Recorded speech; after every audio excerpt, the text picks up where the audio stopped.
If you haven't watched the Darwin game, then honestly, what are you doing with your life? It's an anime that mixes high-stakes action with a bit of mystery, and the classic will they survive, will they not, that we all love. And it's definitely worth watching. Right off the bat, the main characters are thrown into a death game. Kind of like Sword Art Online meets Future Diary. All it needs is 2 episodes of keeping you at the edge of your seat before you get hooked in for the whole season. Also, homeboy got 2 chicks after him, and a love triangle is a huge selling point. The story is about Kaname Sudo, your average high schooler. He gets an invite to a new mobile game called Darwin's Game. He's thinking, cool, another game to try out. Typical gamer mindset. But bam, the second he opens the app, he's pulled into a life or death battle royale. It's like, welcome to the game. Try not to die. Without any warning or preparation, he's thrust into a deadly game where players, called D-game players, have to fight each other using special abilities called sigils. And just like that, his life has become a literal game that he is stuck in and must survive. Now, from the get-go, Kaname has a target on his back in this twisted alternate world. His nightmare begins with an attack from the notorious rookie killer mascot, Banda. That's where Kaname knows his life is about to get a lot harder than he could have ever imagined. But it's not all doom and gloom. The main character makes wonderful connections while trying not to die. Shuka, the undefeated queen, is a standout. She's a badass with a complex backstory, and her relationship with Kaname is one of the highlights of the show. There's also Rain, the super smart strategist, and Ryuji, the tough guy with a heart of gold. Each character brings something different to the table, and their dynamics are really enjoyable to watch. Now, you're probably wondering, who hasn't heard of a survival anime in a game format? From Sword Art Online to No Game No Life, The King's Avatar to Death Parade. This story premise has been done a dangerous number of times already. So what makes Darwin's Game so special? It's the attention to detail and character building that really elevates the show. Kaname isn't this super strong character right from the start. He's just a regular guy thrown into a completely insane situation. You see him being entirely naive to this disastrous turn of fate.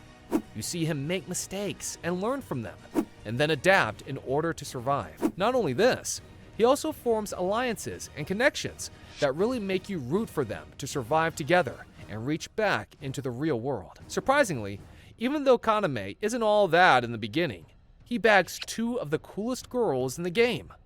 By cool, I mean girls that are so badass, they practically drag him towards survival multiple times.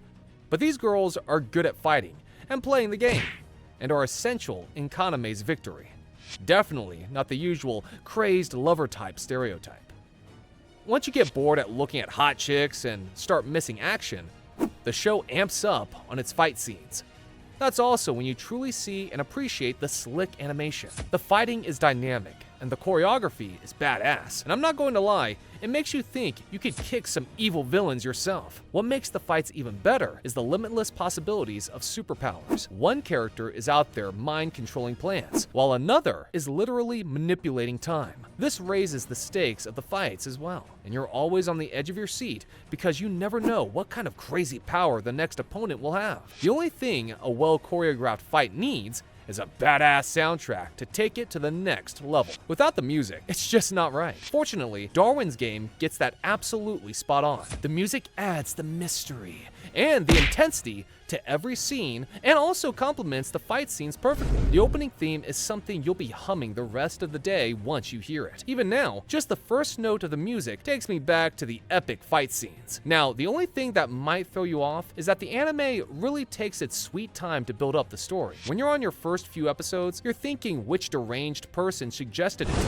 But hear me out. You want to stick out the first few episodes so that you can get to the good part. And trust me, once the stage is set, it's only upwards from there. That is, until you reach the end. If you're expecting the same storyline from the manga, you're going to be a tad bit disappointed to know that the anime doesn't cover the complete storyline. That means it sadly leaves a lot to be desired. But hey, it's the journey that matters, and not the destination. Or so they say. The biggest takeaway from this anime is that while it isn't the best survival game anime out there, it's not a total time waster either. It might not be the most innovative storyline or a unique idea, but the anime knows a thing or two about keeping the audience hooked. If you're into survival games with a supernatural twist, or if you just enjoy watching characters grow and adapt to crazy situations, give this one a shot. Soon enough, you'll be making crazy schemes with our crazy superheroes and rooting for Kaname and his hot girlfriends to make it out of the game alive. I mean, the game they're playing is a smart twist on Darwin's theory of natural selection, and it definitely is a battle of the fittest. Thanks for watching. Don't forget to like and subscribe to the channel